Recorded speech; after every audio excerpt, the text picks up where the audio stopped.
1973 সালে চুয়াডাঙ্গা ৩ উপজেলা আলমডাঙ্গা, দামুড়হুদা ও জীবননগরে নির্মাণ করা হয় স্বাস্থ্য কমপ্লেক্স। 2018 সালে হাসপাতালগুলো 31 শয্যা থেকে 50 শয্যায় উন্নীত করা হলেও বাড়ানো হয়নি জনবল।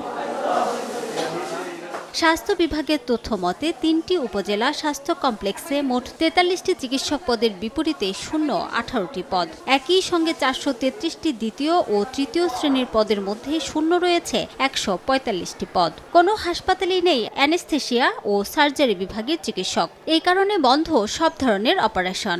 এতে ভোগান্তিতে এলাকাবাসী, এমনকি মিলছে না চাহিদা মাফিক ওষুধও। এখানে পরিপূর্ণ চিকিৎসা পাওয়া যায় না, আসলে চিকিৎসক সংকট। পর্যাপ্ত পরিমাণ রোগী আসে, কিন্তু এখানে রোগীর পর্যাপ্ত সেবা পায় না। আমাদের অপারেশন ডাক্তার আছে, কিন্তু অজ্ঞান করা ডাক্তার নেই।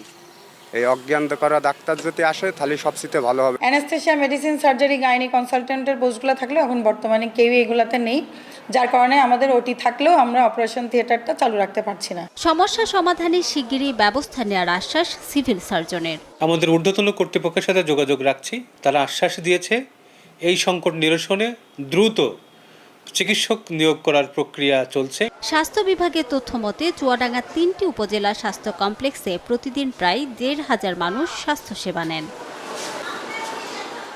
সময় সংবাদ, চুয়াডাঙ্গা।